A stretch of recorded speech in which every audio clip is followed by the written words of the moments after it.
Wanna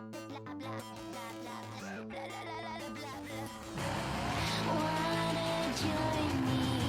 Come and play, but I might shoot you in your face. Bombs and bullets will do the trick. What we need here is a little bit of panic. Do you ever wanna catch me?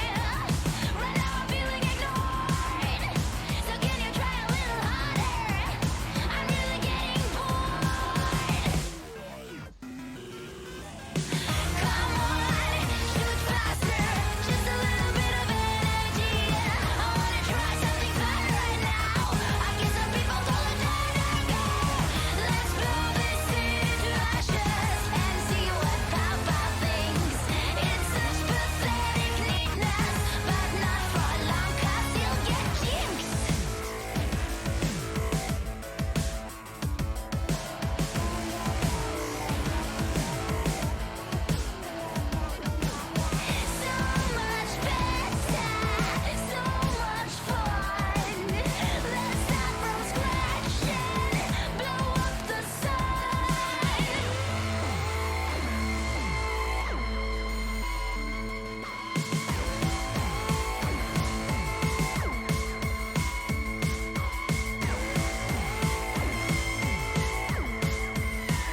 Come and run again. You want a dose of this right now? It's KD8. I'm a goddess with a blaze. 소리처럼 내 이름 잊지 못하게 loud, loud, loud, loud. I could take you to the top. 절대 멈추지 못해. 내가 끝내주는 bad girl, girl, girl. And when I started talk that, oh, you know how to react. I'm a picture perfect face with the wild in my veins. You can hear it in my growl, growl, growl, growl. So keep your eyes on me now. 무엇을 보든 좋아할 거야. 다 할 수 없는 배vo. 나와 되길 원한 늘 확신해. We got it all in our hands now. So can you handle what we're all about? We're so tough. Let's get it, show you out. Can you feel the rush now? Ain't nobody bringing us down, down, down, down, down, down. They could try, but we gonna wear the crown. You could go another round, round, round, round, round, round, round. Wish you luck, but you're not bringing us down. We go hard, till we get it, we go hard. We so in it, we pop stars. Only winning, winning now. Ain't nobody bringing us down, down, down, down. You ready for this? Let's go. See, 언제든지 내 모습 매직 단 한 번에 내가 잡아 절대 기죽지 않지. 펴펴 네가 뭘 알아. 견딜 수 없어 원해도 원하는 게 얼굴에 보여. I'm troubling you running it. I'm so cold. When I move that way, you gon' be so blown. I'm the realest in the game. Said I'm on fire with the blade. You're about to hear my name, ringing in your head like whoa. So keep your eyes on me now. 무엇을 보든 좋아할 거야. We're so tough. Let's get it, show you out. Can you feel the rush now? Ain't nobody bringing us down, down, down, down, down, down. They could try, but we gonna wear the crown. You could go another round, round, round, round, round, round, round. Wish you luck, but you're not bringing us down. We go hard, till we get it, we go hard. We so in it, we pop stars. Only winning, winning now. Ain't nobody bringing us down, down, down, down.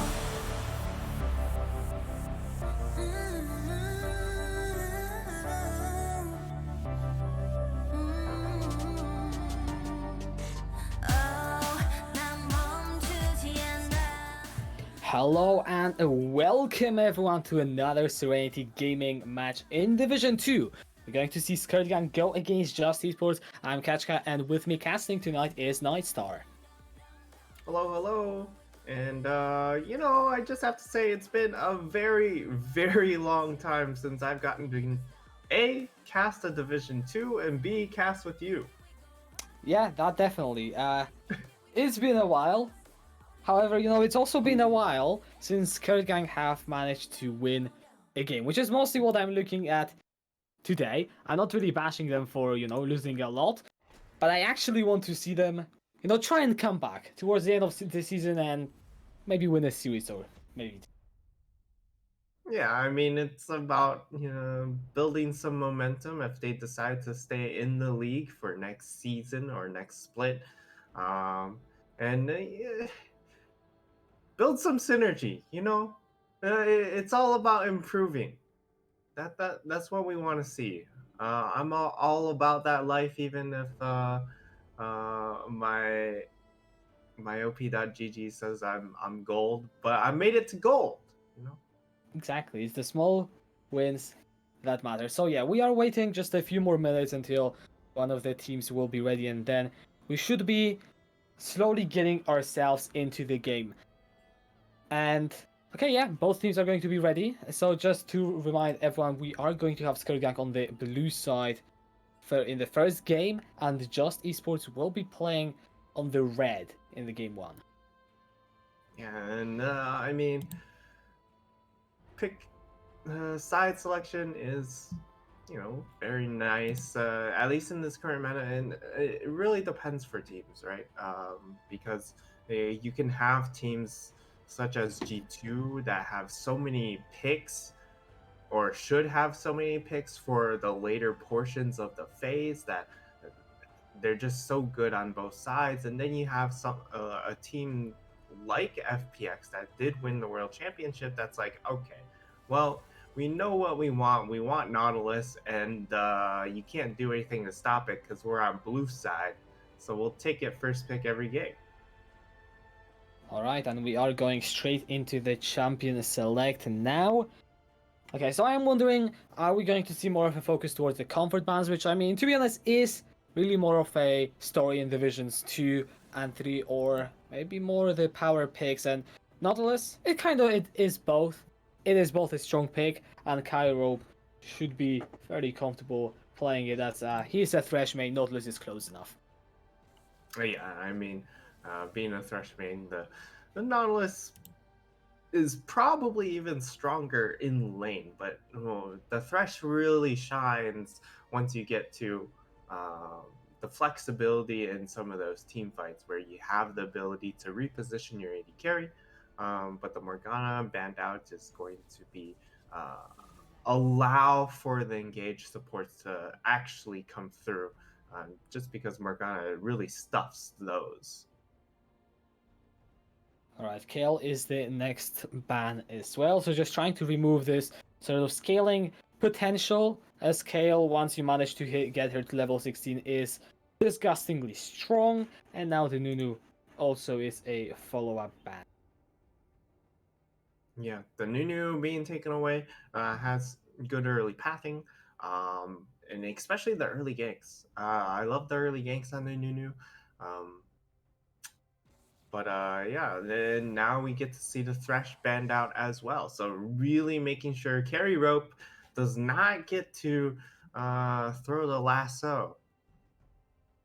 Definitely, and a lot of focus in those first 3 bans towards the support, which means that both Kai'Sa and Xayah are likely to be open, since if Just Esports ban either, then you will just see Skrrt pick the other one out, and okay, yeah, I guess they just ban Xayah, screw my point. Maybe they think that Pixel can't play Kai'Sa, or with him playing the Kai'Sa. Yeah, that could definitely be the thing.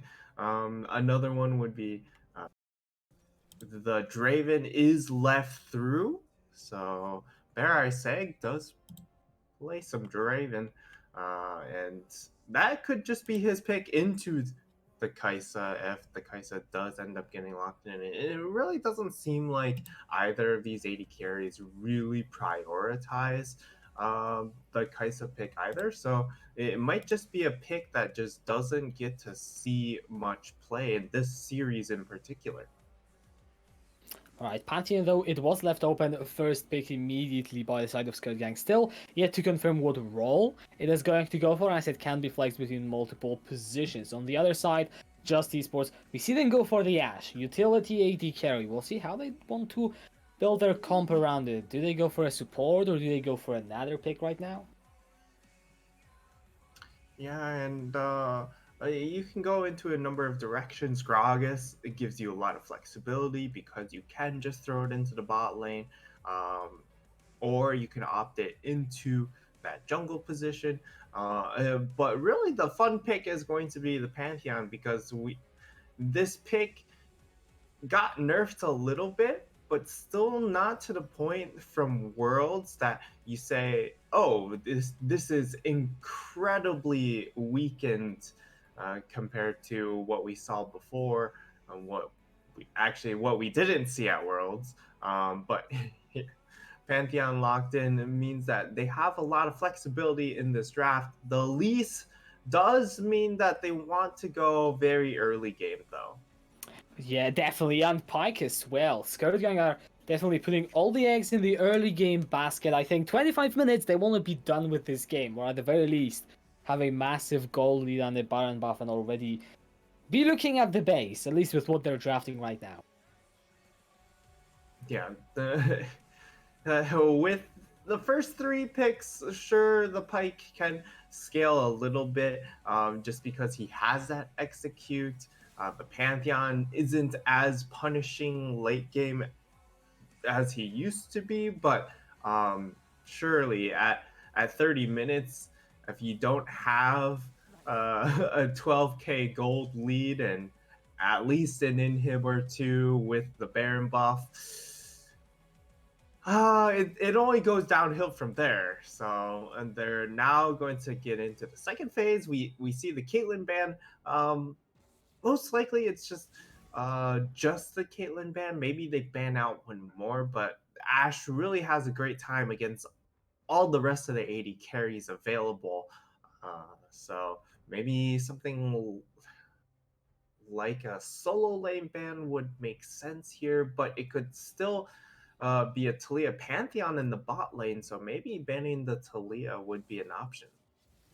They do go for this way, which I do find interesting. I also think if you're Skrrt gang, then trying to take off some of the safer laners would be a great option. At least Pantheon insane diving, ganking, just anything duo when it comes to the early game. And so you are going to look to maximize that sort of power. Alright, it is going to be the Olaf. Actually, hold on. Yeah, that's an interesting Yeah. ban. The only way you really see that making sense is if where Helico Peter has a backup Olaf top pick available, and I mean he does play Olaf. I just don't know if it's in that top lane. And the Ornn locked in should signal that it's going into the top lane. Just because the option of him going into the support role is a little bit blocked by the Leona. Uh, so that's where we should see it. And Cassiopeia locked in is a very interesting blind pick because it's a very strong laner into a lot of matchups. However, the issue is it is very vulnerable besides lane. You're going to get caught out by the Gragas, by the Leona, by the Ornn as well. And this is a very difficult composition to play the Cassiopeia into. It definitely is, but what that also means is late game for Skrrt gang isn't terrible. I still don't advise they go there, but they do have the Cassiopeia for the the safe consistent damage output. That being said, Just Esports they round off their comp with a Syndra, which means that you can see a fairly standard team fighting comps with so many tools of initiation. Yeah, and for Just Eastward, they have a very standard front to back composition, as you mentioned, with the Syndra Ashe in that back line. But you also have this Ornn Leona. Ornn, probably the strongest tank in the game, given the fact that he scales so incredibly well. He hits tank items very quickly. His lane phase is great. And then once he gets those upgraded Ornn items, that just adds thousands of gold in stat value to your team. Whereas over on Skrrt Gang, they've got the Pantheon Pike, which is very interesting because while it does add that kill potential into that bot lane, it just doesn't feel as kill threat heavy as something like the Talia Pantheon, but maybe that's the bot lane that they do need because they are running the Kennen Elise Cassiopeia. And if Kennen goes the AP route, then surely you're going to need that AD threat from that bot lane. Yeah, that definitely is for sure, as we do have the over 2 minutes on the spectator delay. Now, what I am curious about is Pantheon Pike seem to be going over into the ball lane. Judging by the summoner spells, I can also assume that is going to be the duo. That is so much kill threat, especially once you hit that execute on Pike. But even since level 1, if Ashe gets overextended even a tiny bit, Barisei is definitely going to regret it. Yeah, yeah, the Ashe could run into a lot of issues here. But the big issue is it doesn't have the instant kill pressure as something like the Talia Pantheon, because once you hit that Pantheon stun, Talia just flicks you in through the rocks, and then you throw the threaded volley as well, and you pretty much insta gib anyone, including the Leona, because the Leona doesn't even have time to use her W. I forget what it's called, but she's not going to be able to get that damage reduction. Whereas in this case, there is going to be an opportunity to try and respond, use summoner spells, because you are going to have to charge up some of these skill shots from Pike. Um, if he's not in the right position to just jump on them. Alright, next thing that I actually do want to focus on is Elise for Powogers. So, we mentioned Elise, as soon as locked in, early game jungler wants to look for ganks. And I feel like there are two lanes, at least for the side of Skrrt, that I'm looking at potentially. T-Man in the top lane Kennen, he should already have a good time against Ornn. And maybe you can also look for the bot lane to punish with all the setup that we have previously mentioned. Yeah, and for this Elise pick, I really want to see it just camp bot lane. Um, or, you can throw in a couple of ganks into the top side as well. But for sure, you want to try and snowball this Pantheon Pike, or at the very least, unlock the Pike to go elsewhere. So you get a few kills in that bottom lane, and then your Pike Pantheon just starts roaming and three-manning, goon squatting with the Elise. And that makes this composition pretty terrifying. But if we're talking about the top lane matchup, the Kennen into the Ornn isn't as bad as you might think for the Ornn. The Ornn does have early kill pressure because he has that gap closer, and he has an absurd amount of damage for a tank champion early on level wise. And once Gragas hits that level 4 a Predator boot spike, you could see some action in the top lane from both teams. Alright, we are in the loading screen, so just taking a look down the summoners, what we could be expecting. A Predator in Gragas, fairly standard, but you are watching out for when that boots come online, or the extra movement speed for Just AJ to gank any lanes, because we haven't really put that much emphasis on it, but much like the Elise, Just AJ on the Gragas, he also has quite a few lanes that he can gank, and we do have to watch out for it. Yeah, and for him, he's going to have the opportunity to gank all three of these lanes with uh, pretty good success rate. He's got the setup from his laners, and he himself also will be able to get in fairly nicely here. Whereas if you look, in the top side, until Kennen hits uh, that R button, it could be a little bit tricky for him to lock down the kills. And same with the mid lane with the Cassiopeia. You don't have necessarily the best CC to lock down a Syndra, and Syndra definitely has opportunity to outplay some of these ganks from Elise Cassiopeia, whereas there just isn't any counterplay for this cleanseless Cassiopeia against the Syndra Gragas. Alright, we are in the Summoner's Rift, just standard 5-man cover coming in from both of the sides. Interesting you mentioned no cleanse, and yeah, I agree, there is just so much crowd control. Every single member of Just Esports will bring some sort of crowd control as the later you move in, the more readily available it will become, and there is nothing that the Frosty Fox will be able to do about it. So definitely eyes on this man to see how he decides to play around that fact. Yeah, and that'll be definitely an interesting thing to keep watch of, um, and just a little bit of a slower start here, as now we are getting into the game. Um, but yeah, there's definitely a lot of opportunity again for this Gragas pick to really pop off here, and um, for the side of Just Esports, again, it comes down to just endure this early game. You don't even necessarily have to find kills with this Gragas pick, as long as you don't lose, let's say, as long as you're not behind 3k gold by 10 minutes, you're sitting pretty. You're very comfortable with the scaling on your composition. Yeah, that definitely is going to be the case, as not too much to be really expected in the first 2 minutes, just some trading between the two mid laners. And yeah, we actually did see a nice stun land from Jasper before.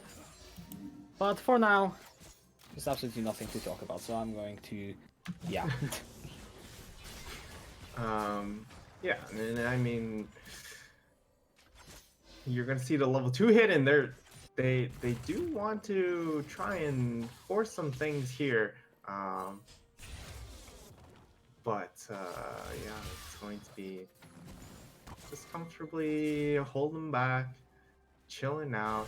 Um, and really, all the onus again is on Skrrt Gang, and it is a little bit interesting to go with this kind of composition where you have so much responsibility to get ahead, um, especially since you've been 0-2'd all season long. It does feel like it's a tough ask. Um, but maybe this is the game. Maybe this is it. Yeah, who knows? T-Man actually not getting a great trade in his favor, let's say, in the top lane, getting actually clapped a bit by Helicopter, but doing fine in terms of CS, which is exactly to be expected in a ranged versus melee top lane matchup. Now, Polgris, he's out of mana. He probably needs to be careful about what he's doing. Yeah, not having mana against anyone, especially a full mana bar. Gragas is going to be a little bit problematic there, and already has the Predator boots online for this Gragas. Didn't go for the 4 camp or the full clear route, but level 3 has Predator. Okay. Yeah. Yeah, engagement now in the ball lane. Ancient Days, he's trying to go for the bone skewer. He's igniting, he tries to flash away, and first blood now over to Baris. Hey, by the way, tell me if I am out of sync. Now Pixel in the 1 versus 2, he's trying to flash forward, gets the kill before getting shut down. Overall 2-4-2, I'm sorry, 2-4-1 in favor of Just Esports. 2 for 1. That's going to be a very good trade for the side of Just Esports. Again, they're the team that just needs to scale. They don't need to over aggress here. And the big thing here, one of the criticisms I would have for Pixel is the fact that if he were to go for this kill lane, it makes a lot more sense to not go the Conqueror and go something like Press the Attack, where you do get the insta proc when you have full stacks onto your Pantheon passive, and it just increases your kill potential in that duo, that 2v2, by so much. Whereas the Conqueror, it's going to be helpful against the Ornn, but really, who else are you going to be using it on? And that's a big question. And the question is not too many. You're going to get some healing. That's going to be nice. But in these fights, you're looking for that insta burst, not the elongated fights. Alright, and now Polgris is up in the top lane. Helicopter is safely under the tower. I really doubt that there will be any sort of dive brewing, at least up there. The first dragon is Infernal, so we should be seeing some focus towards that. I can't wait for the preseason patch tomorrow or on Thursday. That's gonna be very fun. Oh yeah, it definitely will be. With so much of the changes coming through, and that's one of the exciting things when it comes to League of Legends, is that you get a relatively fresh game each year, where there are so many changes. And I mean, of course, a lot of us will complain at the beginning of the new season, because that's it is a change. So you have to learn a lot of new things, and especially as a color caster, man, that sucks. Which is why I'm casting today and not looking for a later game. Yeah, AJ, he's looking for a gank. He's gonna get stunned. Good dodge away formation. They Zenith Blade as well, going wide. So the ball lane of Skrrt Gank is gonna be able to dodge away from that engagement. Yeah, but with this Inferno Dragon, it does mean that both teams should have a lot of attention applied into this bot side, and now they're going to get a little bit of a wave priority in the bot side. Maybe they rotate over to try and make the play onto the Inferno Dragon, but with the Elise there, they are going to back off. Both of these teams really, they seem to be reluctant to pull the trigger. I mean, yeah, the fight in the bot lane happened. You cannot deny that.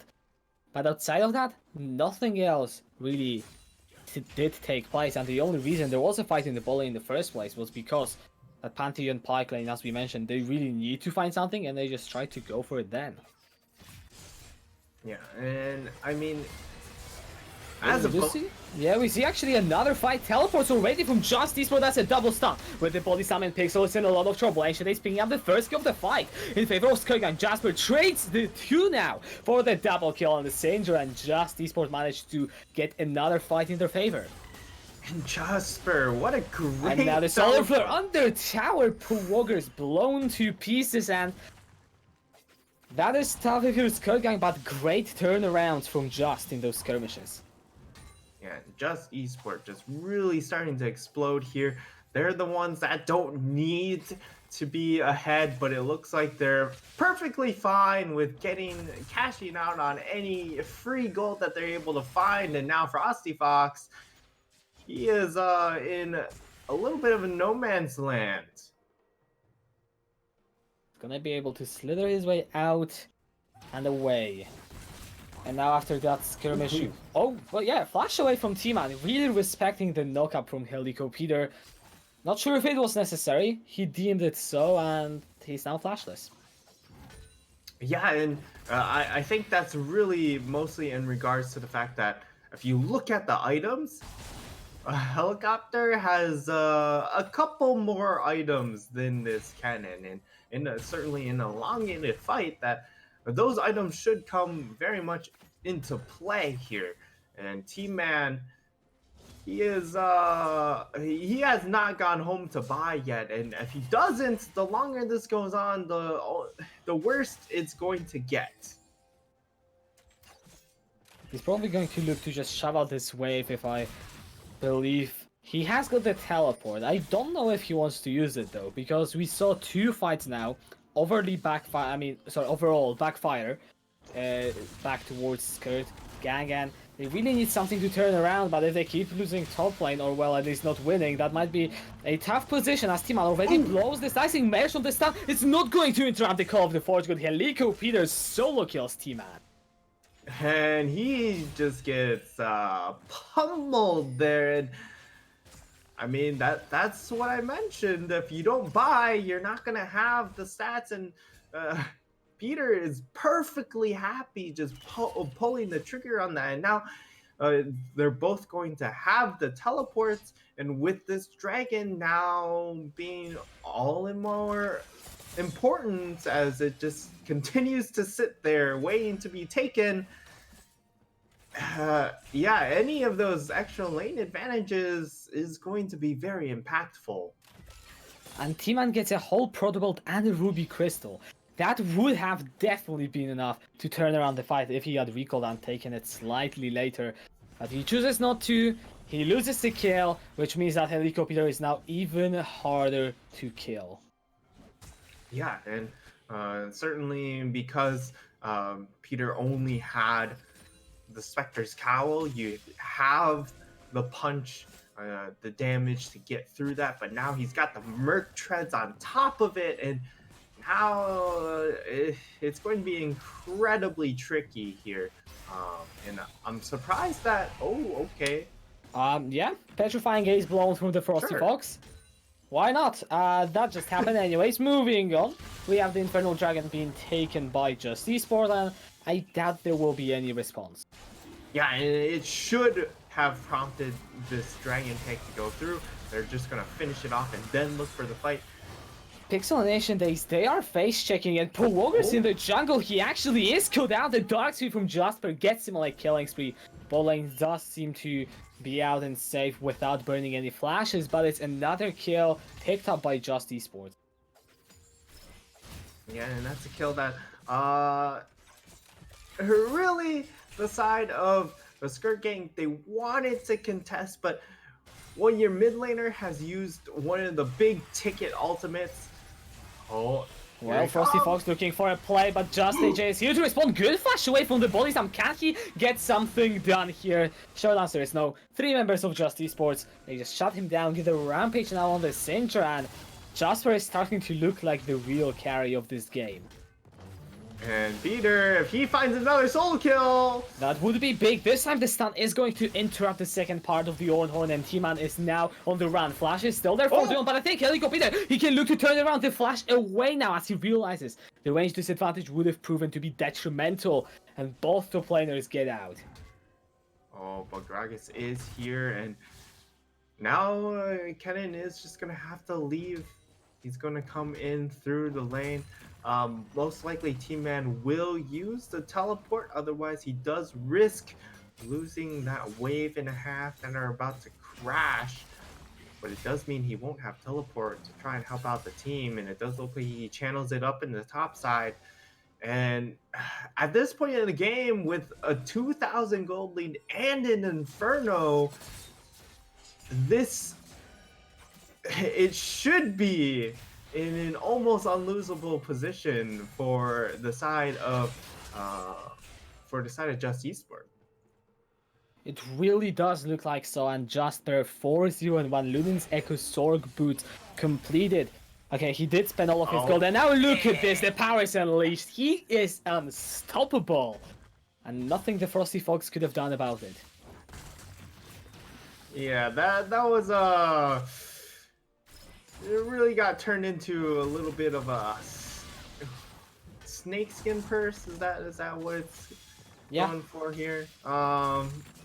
You know, I'm actually, I wonder why Louis Vuitton didn't go for something like that in addition to the Kiana skin. I think that would have been very interesting, or the Renekton.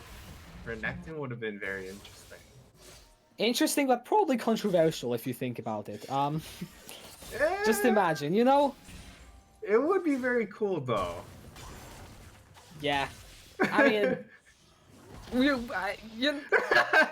you see, I don't have any counter to that. All I know is that a company wouldn't probably do something that's even mildly controversial in any sort of case. So yeah, that's my case. Riot is proven itself to not be controversial in any fashion here. As Paul Ogres is trying to get a Herald, but he can't do a damn thing. Team joining the fray. The Herald is going to be secured by Just Esports. Jasper, he's actually shut down at his 2 kills. Now for the side of Skrrt, and can they find more? The Frosty Fox is chasing down Helico Peter. One more Twin Fang will do it. Can he get in range? He's trying to pop some movements. You don't know, it actually is Pixel with that Ghost Blade going around the wall, looking for that pick. If he doesn't find it, it ends up being a 2-for-2, but crucially, the Herald is denied from Just Esports. Yeah, unfortunately, they're not going to be able to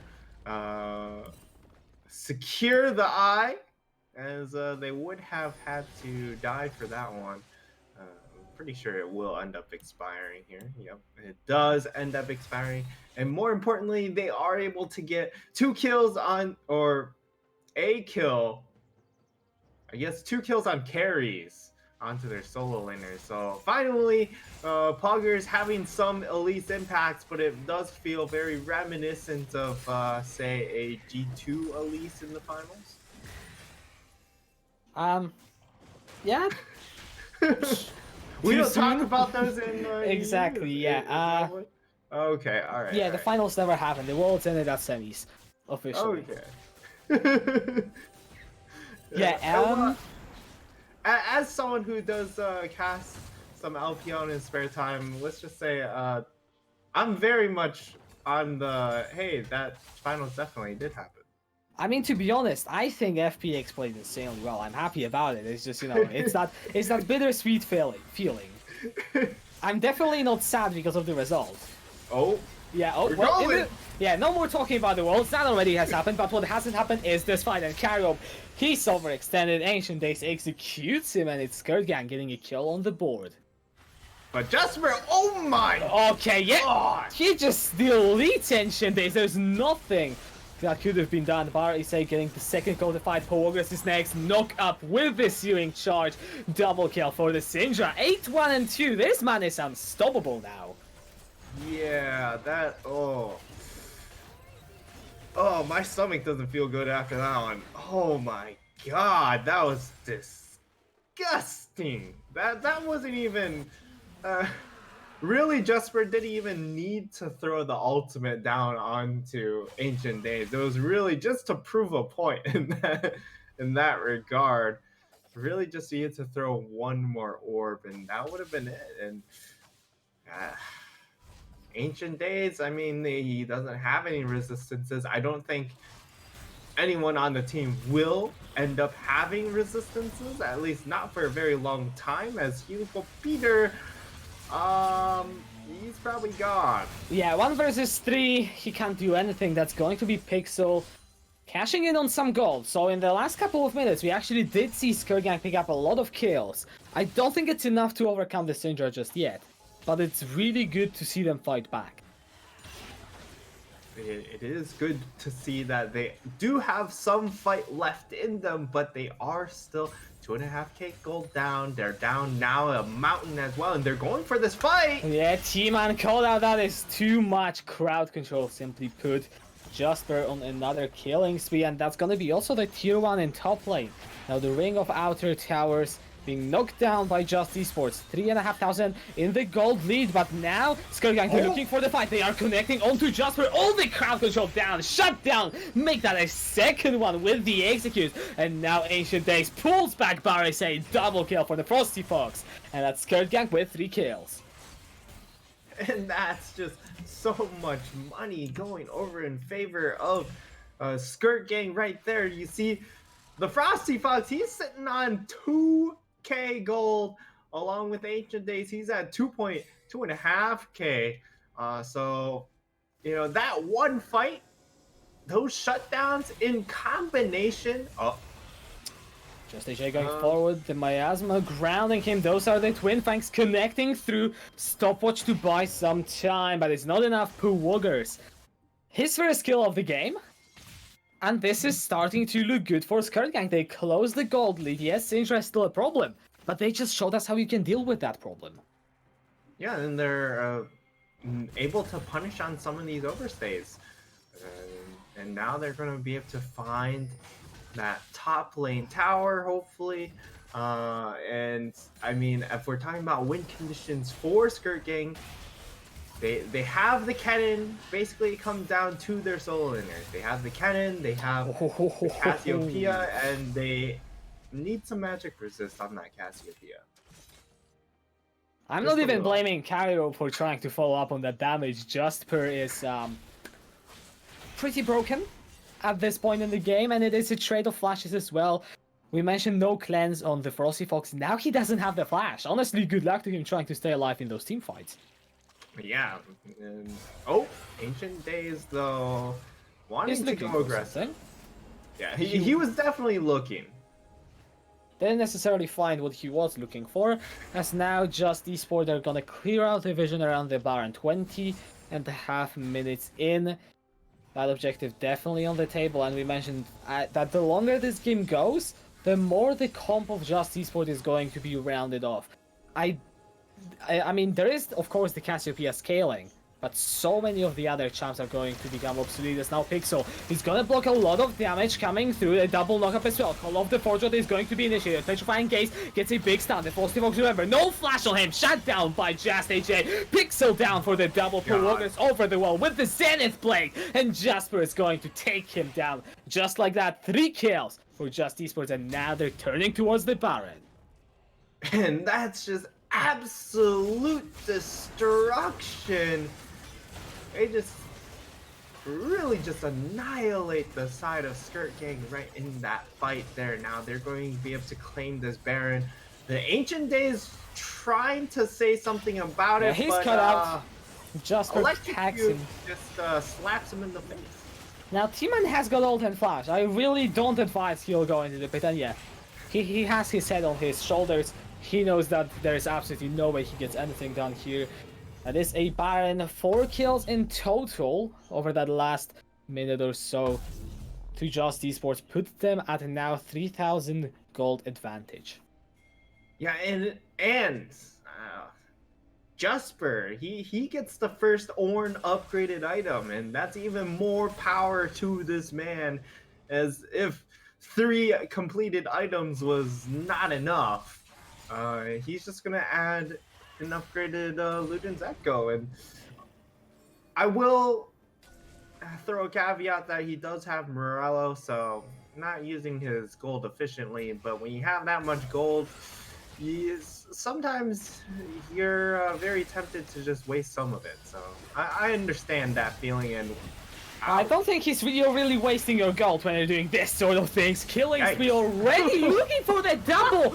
That was just solo double kill. Make that a triple. The barrel knocks T-Man away. Ancient Days is getting the resets. Can he get more Zonias from Jasper to buy some time? And that is a 4-for-1. Just Esports pretty much unstoppable right now.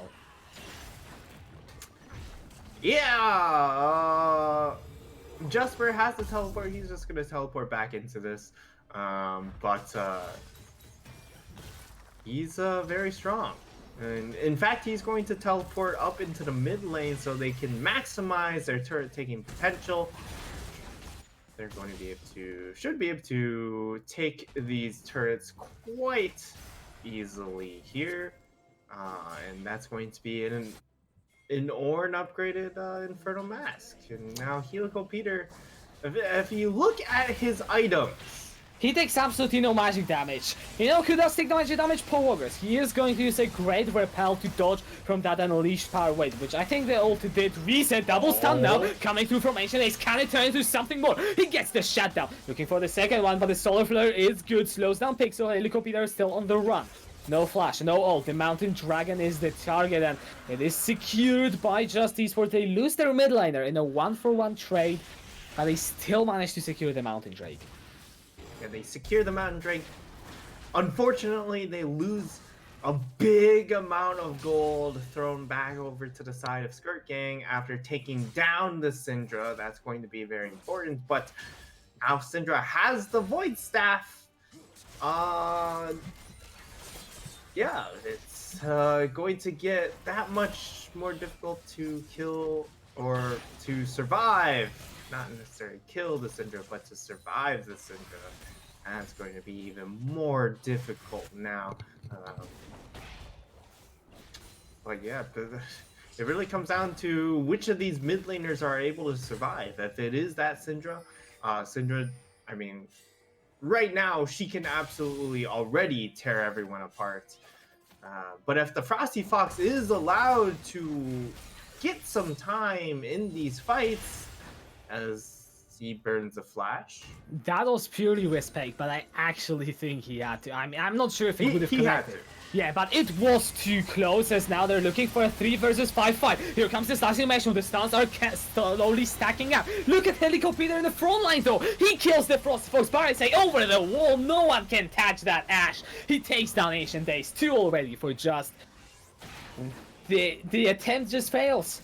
Even in a 5 versus 3, they cannot get the kills. Helico Peter is unkillable, and Just Esports take a quick 2-for-0 fight, and will keep pushing their advantages forward. Yeah, and the issue is, I say Frosty Fox, if he has time, if he's given the time allowed to just free hit and throw down these spells, he can be that carry. But if you look at this composition, what's he supposed to fight around, right? He doesn't have any Asharo onto Poogers, repels up, flashes away. Ancient Ace is here. Pixel stuns up Helico Peter. Here comes the Sulfur. Cairo might be the target, but Barisay still healthy. Frosty Fox now joins the fray. Look at Jasper. He's on the flank, and you immediately see Skrrt just running away. Ancient Days disappears. Yeah, that's why he's named Ancient Days, because you don't ever remember them. I guess. I'm just waiting for the death cup, honestly. he definitely should go Death Cap here. Death Cap. In fact, if he only had the Oblivion Orb, he'd be that much closer to the Death Cap, and we would be able to see his damage output that much faster. And he's got the first rod. How much gold is he sitting? He only was able to afford the rod. Okay, so not stockpiling any extra gold on the side, but he's having a fun time. I would even say he's probably one of two people really playing League of Legends. The other one being this Orange. The Orange gets to be, all right, I get to walk anywhere I want. I don't really care. I've got oodles and oodles of magic resist. And you guys can't do a thing because if you throw the Pantheon and the Pike at it, is that really the most efficient use of your resources? That's the question you have to ask for that play. Now the second Baron of the game is started and it's melting down significantly fast. Pawogers is trying to make his way in, but because he has to face Shiki, he's definitely going to be there too late. The Frosty Fox is on the flank. Unleashed Power nearly kills him alone.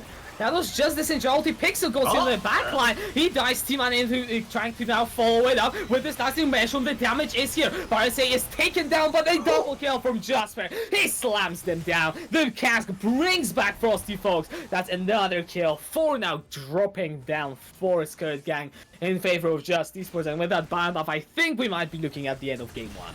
Yeah, you've got Baron buff and you have double Mountain Dragon. All these structures are going to absolutely vanish. And yeah, this should be game number 1 as woo! Those towers are disappearing and Jasper... Does he have enough? No, he doesn't have enough to buy... finish his death cap, and it looks like they're respecting the fact that, okay, Jasper wants to complete that death cap. We got to give him more time in this game. Yeah, one inhibitor, another inhib tower down. They're looking for the third mountain trade. And if they get it within the next minute, which honestly they will, then that will get a 5th elemental on the map before the Elder, if I recall correctly. Which I might not. I'm actually now paying attention. It's an Infernal spawning next. Well, that's... It doesn't get better. Yeah, For Skrrt Gang. It's a fun time. That's all I have to say. Double Inferno on top of a death cap will be a little absurd. I don't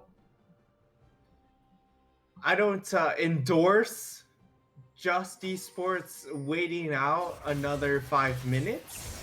Okay, they're looking for Helicopter, who pops the stone play, flashes over the wall, and he's completely fine. I'm sure he could have also just walked through. Maybe. I'm very confident in the fact that he had Stone Plate. You activate Stone Plate and just walk away. He's got that much health and that much resistances at this point in the game. And they're going to be pushing in on the top side here. All right, we've got some construction going on. Yeah, it's always fun when that happens.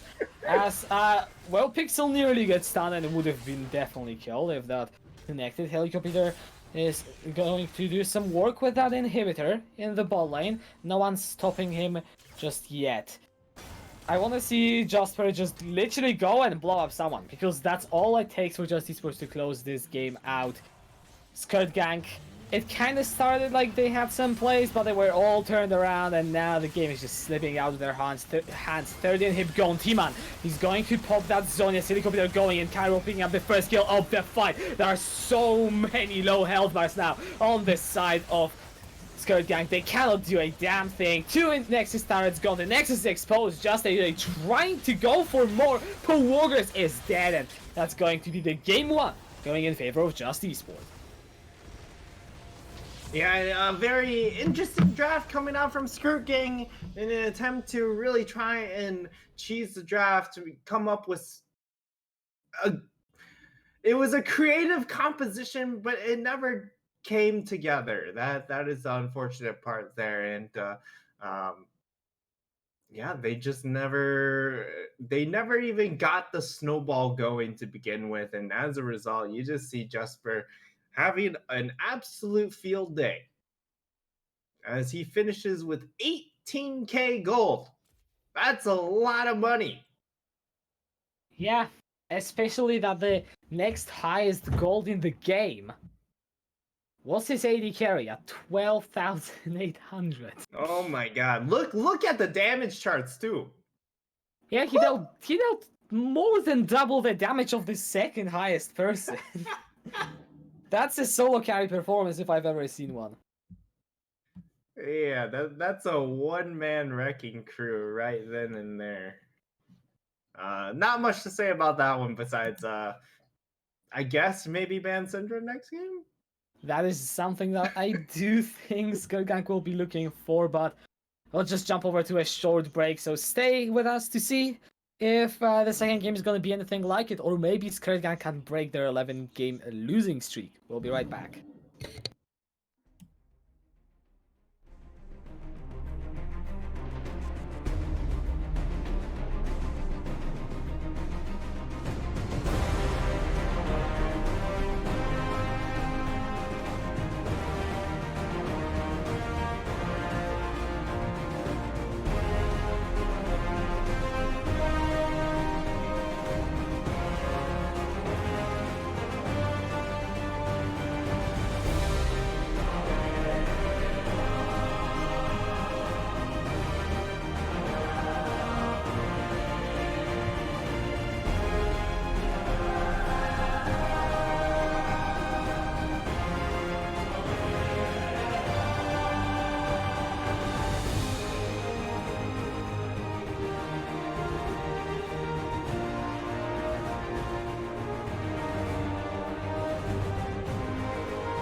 Legends never die when the world is calling you. Can you hear them screaming out your name? Legends never die, they become a part of you. Every time you bleed for reaching greatness, relentless, you survive. They never lose hope when everything's cold and the fighting's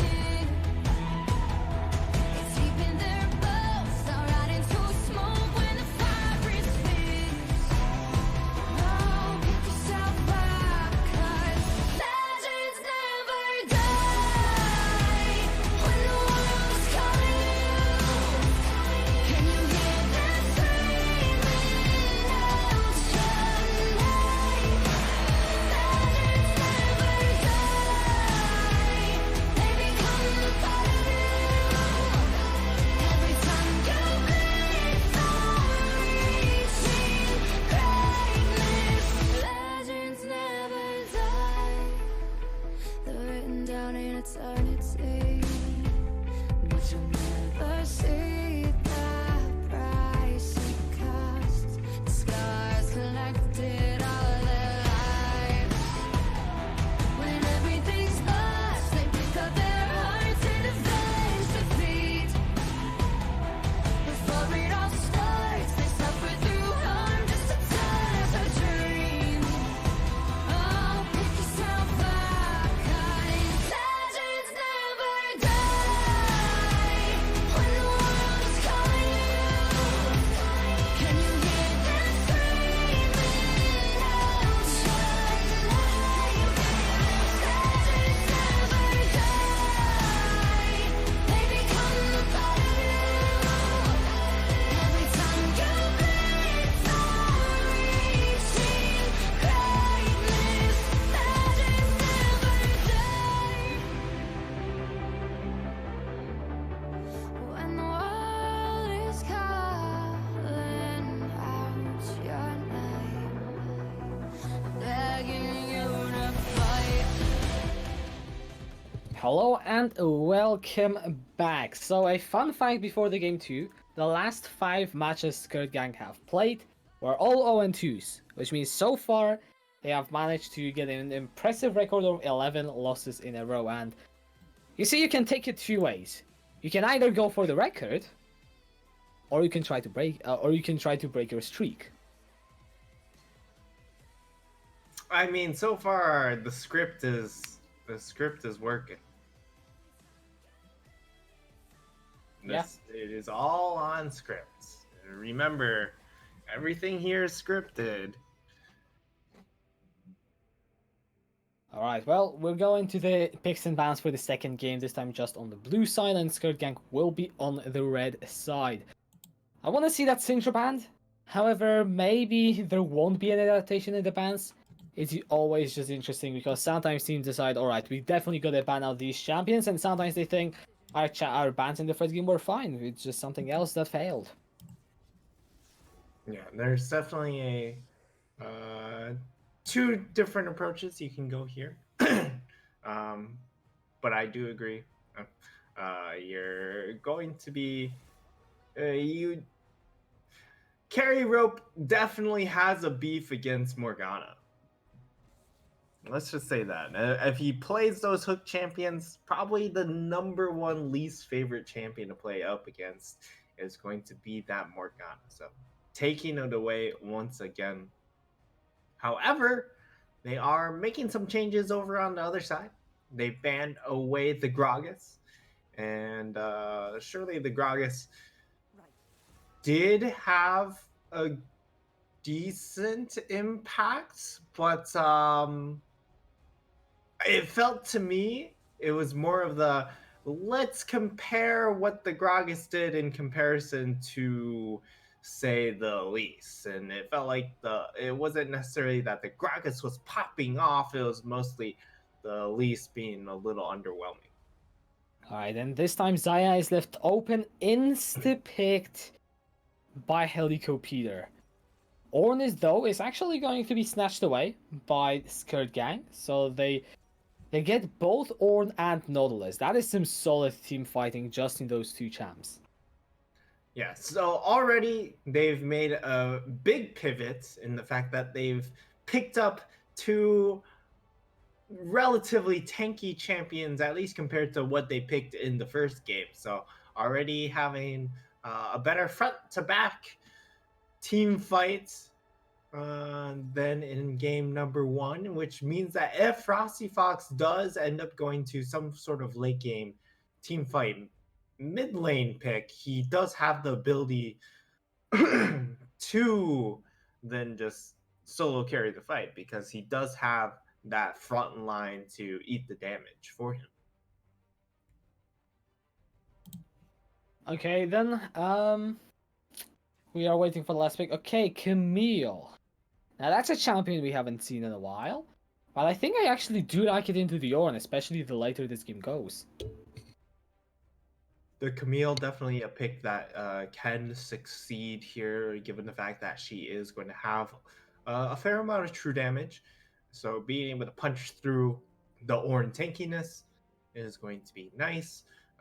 Camille also has very easy gank setup and has much better scaling, say, a Renekton, who you would also, if you were to pick Renekton here, you do like the early game setup with the Renekton Jarvan. You just don't like the scaling on the Renekton, and Camille has that same capabilities of setting up early game and also has the ability to scale incredibly well towards the later portions.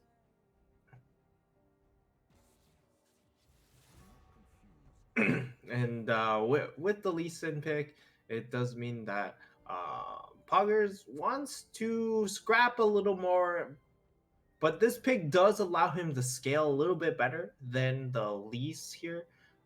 And uh, I do like this change a little more, but again, it does feel like you're over indexing into the early game as far as early game impact. And now with the bans, it does look like they're going to be targeting out some of these more team fights or carry supports with the Rakan Pike, making sure carry rope does not get to be impactful this game. Well, we'll see what's left. The Leona is still available. And it could very well be picked as Pantheon, alright, is gonna be the last champion to be taken off from the, I mean, I guess even the bot lane champion pool now.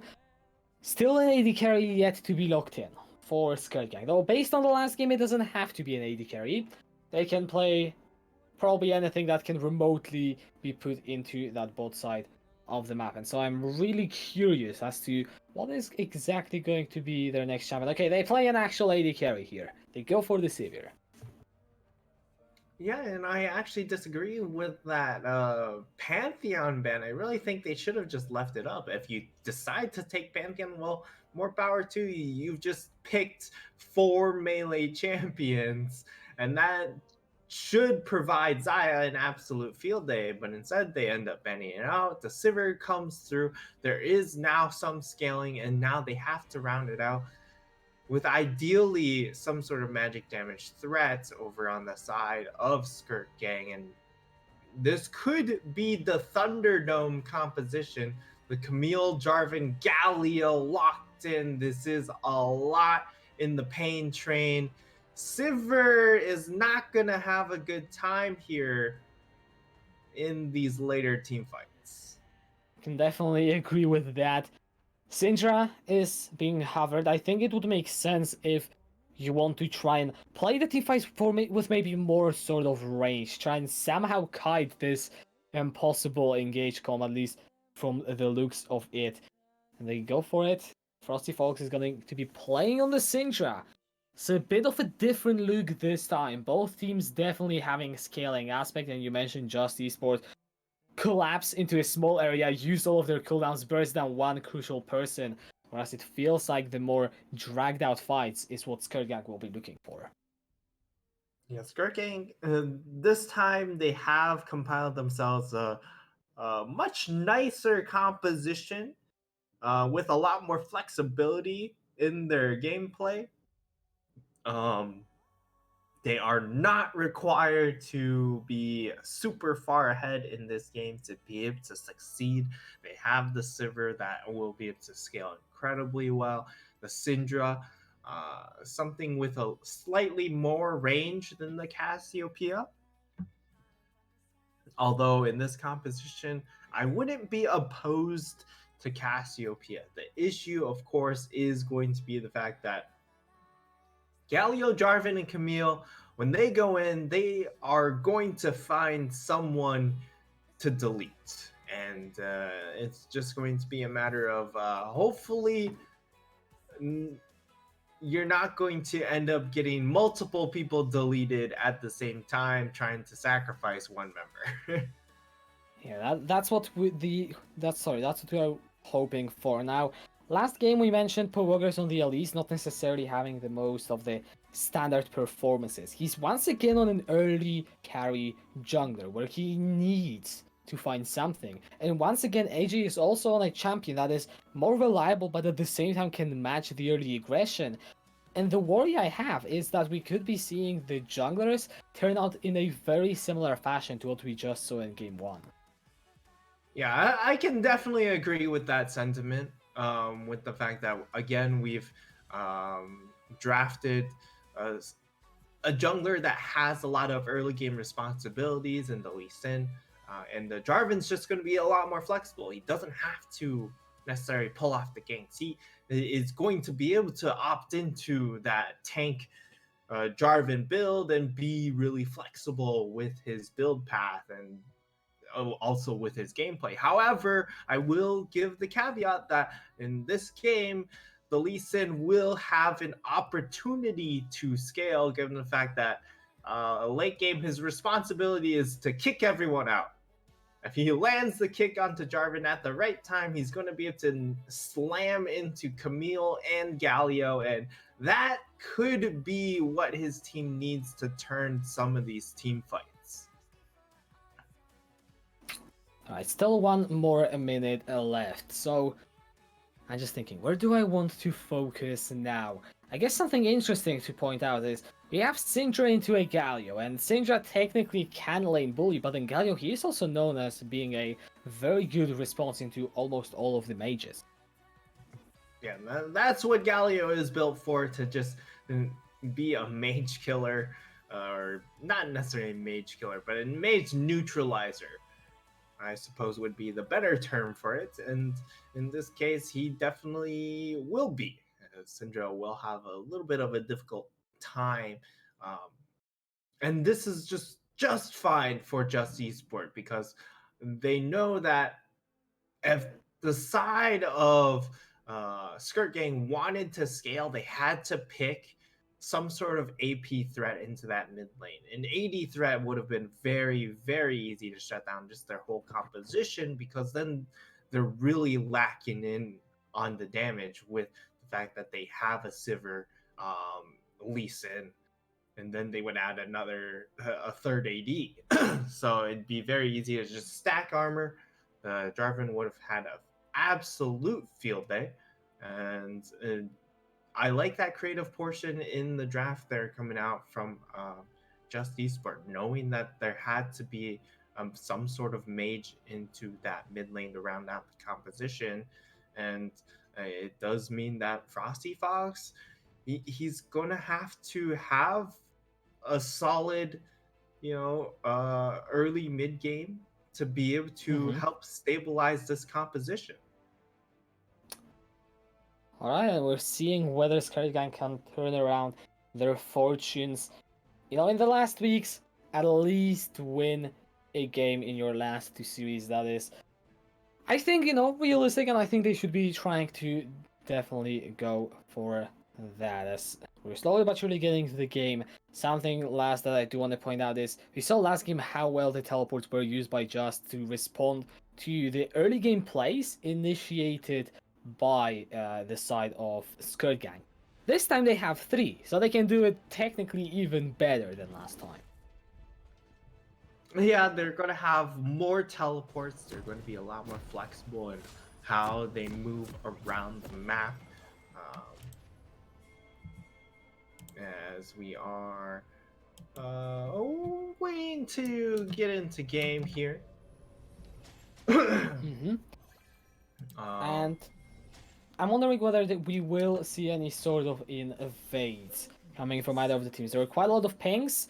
Definitely Skrrt Gang just covering every single entrance to the jungle, which will likely mean that Just will have not much more choice than to do the same. Yeah, and we'll see how things end up turning out here. I would have liked to see in the previous game, because of somewhat cheese composition from Skrrt Gang, I would have liked to have them go for something of a level 1 there. And I mean, Helicopter, he's gonna try and cash in on some money already, as he gets himself that nice little elixir there. So very happy already. Getting also some extra gold. It's a Klepto Camille, so any trade he takes against T-Man is almost definitely going to be in his favor, at least long term in terms of the goal he gets. Unless he runs it down, which I personally don't think he will, considering how he played last time pretty well into the cannon. Yeah. However, that time he was on the horn, which has pretty much a very forgiving playstyle. As Frosty Fox, he's trying to get the lane position, and against this Galio, he's going to be just fine until Galio is able to hit level 2 and Yeah, speaking of level 2, hit and immediately Jasper gets the health advantage back in his lane. He even gets more CS.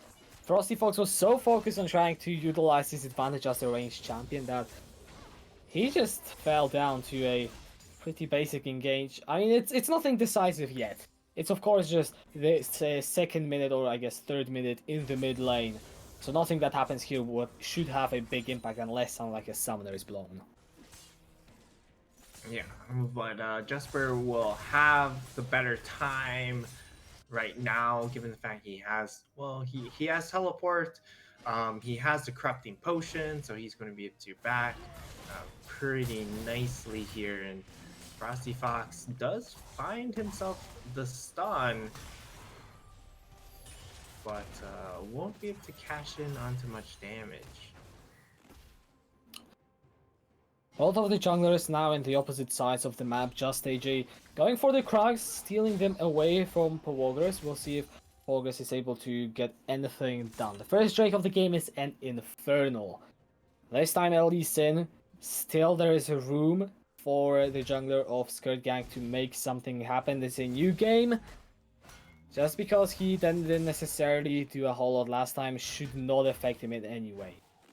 Yeah, it does look like they want to try and actually make a gank happen in the top side. I wasn't sure if they were looking for the dive there, but it does look like they're going to walk away from that one. In fact, it's going to be the Galio. As Pawogres looking for a gank in the mid, Jasper flashing away. Yeah, that's going to be the end of this gang, I feel like.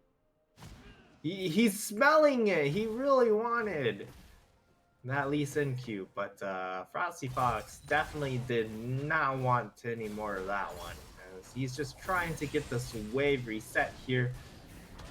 Is going to be able to get it with the help of Ancient Days, and a nice little roam there coming out from the side of Skrrt Gang to try and find something. And I like that play because it does show that mentally they're still there. It does, but if you cast your minds back to game 1, it wasn't because Justiceport made the first few plays that they were able to get ahead. It was purely just turning around whatever Skrrt Gang were attempting to do themselves.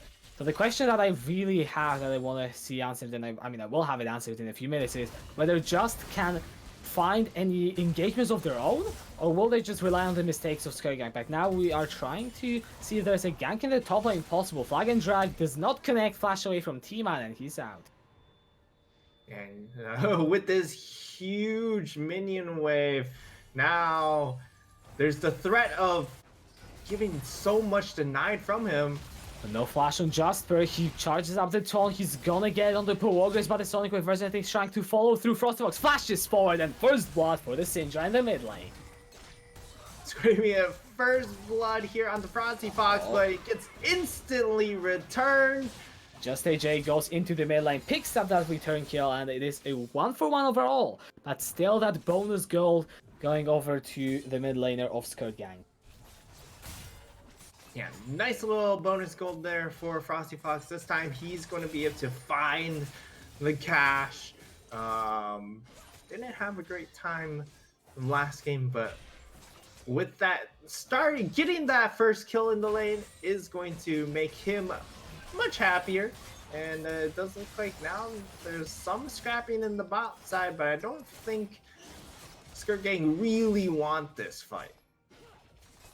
Staya is pretty obnoxious in lane to play against, especially a Sivir when you need a couple of more items to have that same damage output. Infernal Drakes still really our main focus for for the early game around the bot side. I assume both teams want to get it, and both of the junglers now being in their both halves of the map could mean we will see some action. Yeah, and the big issue is both of these AD carries haven't bought yet, but if we're looking at buys, it should be a lot easier for Bear Seg to actually be able to cash it on her buy, because she's going to have that teleport to be able to come straight back here, and Pixel without any mana is going to struggle a little bit, and they really should just get this bot lane shoved out, get that back channel through, and then immediately teleport and turn for that dragon. Or at the very least, you come back with an item advantage to try and fight this bot lane to then get that priority in that bot side. Hey, Just AJ looking for a mid lane gank. Cataclysm not yet available, but the taunt will connect. No flash onto Frosty Fox. Jasper gets the kill as there's also fighting in the ball. Ignite down onto the Ancient Days. Flashes away, forces the heal from his AD carry. His T-Man also losing the trade in the top lane. There is no flash on the own, remember. Hextech ultimated by Helicopeter. He's looking for the solo kill and will find it, but the minions, can they trade back? I don't think it is enough. So a solo kill in the top lane and a kill with a gank in the mid lane in favor of Just Esports. And Just Esports, this time they're the one to go for the play, and they find the play. And now they're gonna have Augers trying to hold that top side, try to get the kill, but the passive is just too much from the Camille. The shield, it proves vital. Helicopeter able to walk away, and we see not too big of a lead, but it is still 700 roughly in favor of Just Esports. And we saw last time how efficient they are at just taking those small leads and snowballing them into something bigger. Mind you, they don't have a hyper-fed Sinja this time. Yeah, but what they do have is a relatively strong... Ooh. Yeah, the ball lane fighting going on there. Pixel, he's looking to get some return kill. Barisay flashing away the ignite. Last tick, it won't get him. So 1-0 in favor of the ball lane of Just Esports. And another win for the side of Just Esports. They can do no wrong here so far in this game. And it just feels like, while the scaling is going to be there for the side of Skrrt Gang, momentum-wise, it just feels like it's already out of hand. And if you are Skrrt Gang, that's the one thing you can't let happen to you. And just realize that this game is still very much in hand. Unless, this Camille, if he finds a solo kill, that sucks. The Frosty Fox looking once again for some advantage in mid, but Galio, it's just so difficult to chunk this man down. I'm not sure if it's even possible, mind you. And Skrrt Gang establishing some vision, still preparing for that Infernal Drake that I have mentioned so many times. Yeah, but if we look at the AD carry buys here, it is going to be very similar. Oh, flash forward, that's the dash. Jasper gets the taunt as well as the Q. The Solifer not gonna get the kill, but one more attack from Jasper. Well, Frosty Fox able to trade it back. Ancient Days though, he's stuck in the jungle. Powogers is over the wall. Can he help his support? No flash, no depth charge onto the Ancient Days. Here comes Powogers. I said 3v2 in favor of Skrrt. They could be looking for this fight. The triple lookup, the Cataclysm as well, and Just Esports turned the fight around. Powogers is able to get one back. He's now trying to run away, kicks back Just AJ. Overall, I believe it might have been a 2-4-2, but I honestly don't even know at this point. Yeah, it looks like they're going to try and chase for this kill.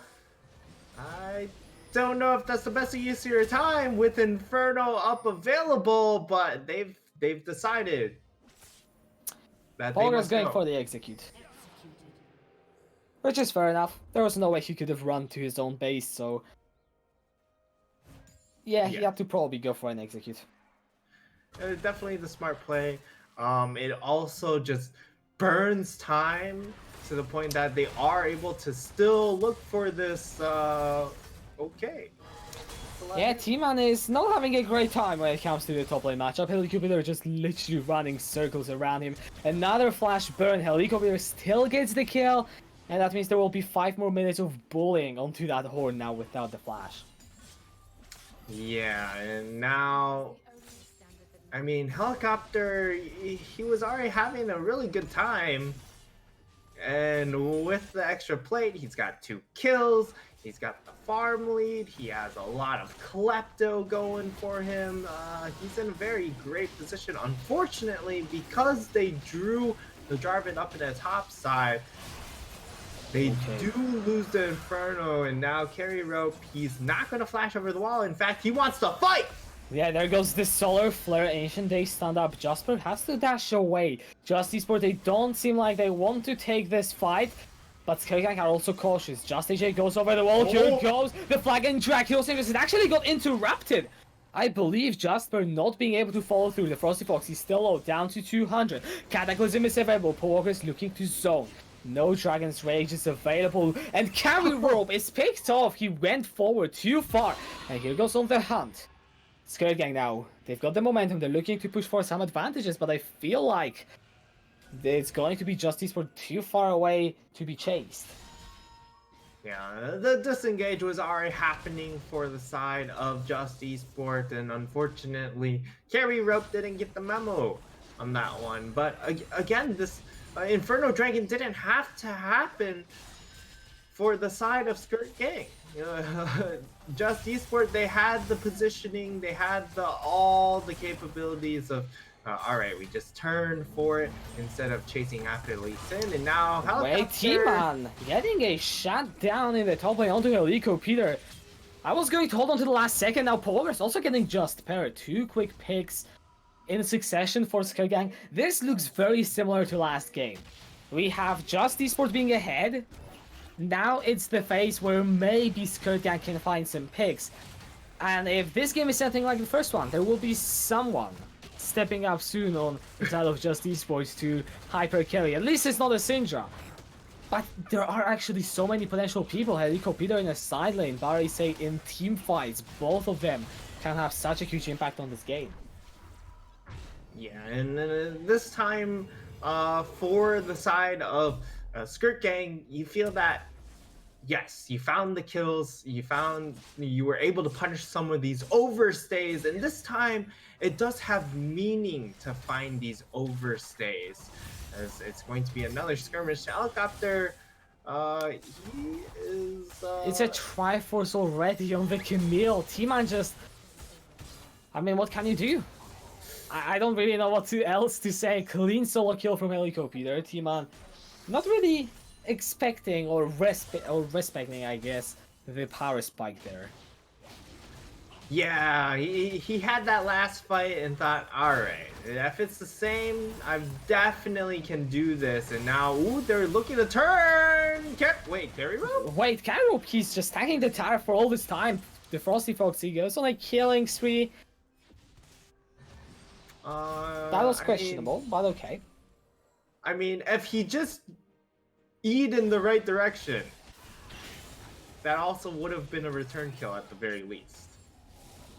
But certainly a questionable series of events right there as Jasper tried to help him out. Jasper does have a lot of damage at this point in the game, given the fact he does have that proto belt. However, Galio does...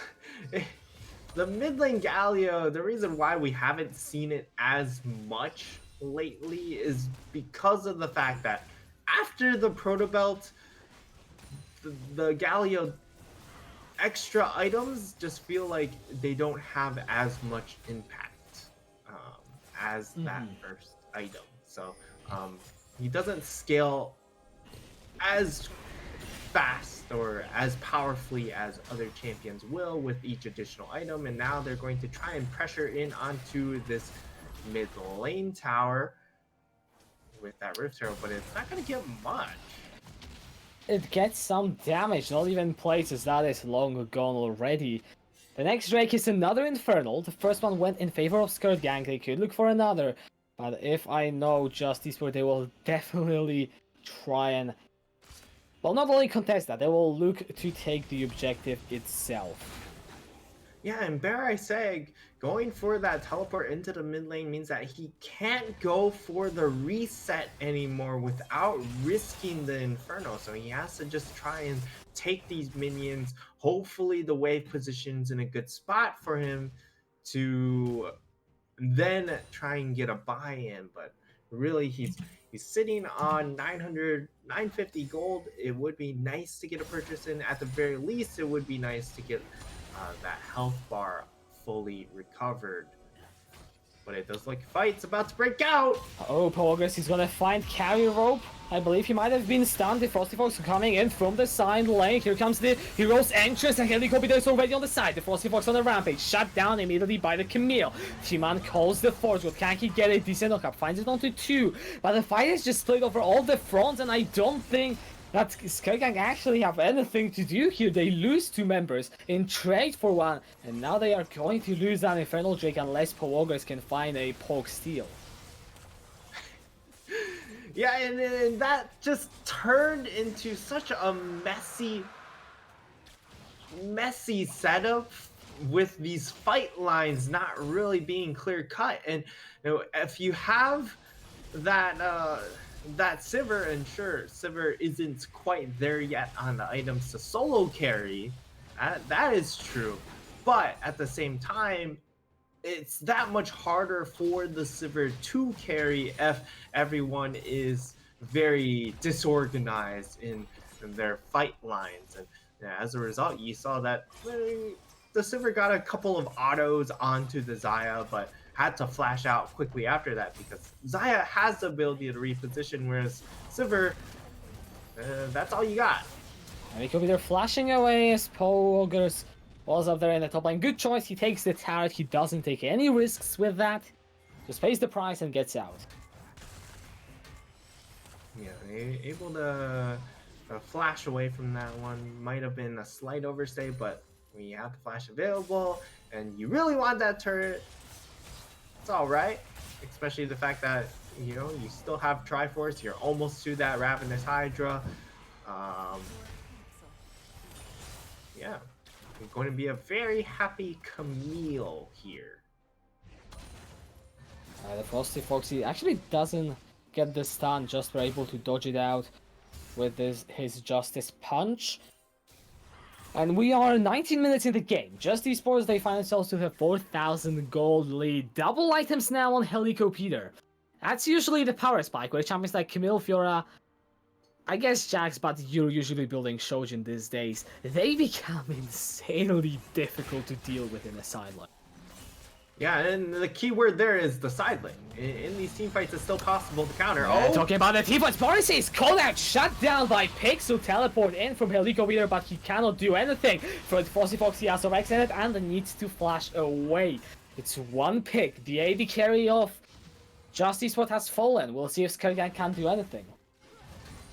yeah, and the Xayah ends up dying without using her ultimate, and that's going to be the big one there as Jasper goes. Yeah, the turn onto the Frosty Fox. Jasper takes him down. Hero's entrance in the middle of the team. There's the knockup onto T-Man, who's flashing away now. Pixel is still fairly healthy and alive. Helicopter goes forward. He managed to dodge away from the dredge line as well as the Hextech ultimatum in for the killing spree kill. Jasper takes Pixel down with the Winds of War, and somehow Just Esports managed to turn this around. And that was a 4v5, and they just go. Wait, was that even? Was that a 3v5? I'm not even sure what it was. I think just AJ went in and immediately disengaged, I think. But it was essentially a 3v5 there because most of the heavy lifting was done by the Galio ultimate, the Leona going face first, and also, I mean, this 2-item Camille, which shouldn't be able to team fight that well, but when you burn all those cooldowns, it does mean that the Camille, if played right, can succeed in these team fights. And now with another another bunch of money put into her pockets. She's going to be building towards that Sterix. And once Sterix does come through, that's when you start getting some of that team fight power. But again, you mentioned it earlier, it's really all about the side lane. Another hook onto Barisei. This time he manages to get the Feather Stone, pulls back the feathers, but the Frosty Fox takes him down, and that was questionable at best. Also, with regards to the last team fight, I got info from the producer. It was a 3v5, just AJ was in base. Ah. Well, look at Helicobeater though, because I don't think he cares too much. 6-1 and 3 on the Camille is far too much to be comfortable with playing against. Solos down, the Dangerous Just AJ going over the wall with a flag and drag. Pogos is stunned. As a 3 versus 3 is shaping out, the Solar Flare comes down. Here goes the Hero's Entrance. The knock-up is gonna be massive. Helicobeater is unstoppable. Jasper flying into the back line. Pixel, he's got the flash. He will have to use it at one point if he wants to stay alive. I guess he just decides it's not worth it. Double kill for Helicobeater. Pogos is gonna get run down. Unless Jasper decides to drop the chase now. He just uses the Proto Belt, gives it up. I mean, Barisei just keeps dying, but so does Skrrt Gang, so it doesn't matter in the end. Yeah, and now they know, alright, Valley Sin, very chunked out. We just go straight for the Baron buff. I'm not sure if they have enough damage with the tankiness, but it does look like they have more than enough damage to do it. And now that they're fully grouped up here, Helicobeater over onto the Frosty Fox is godlike. The Baron secured as well.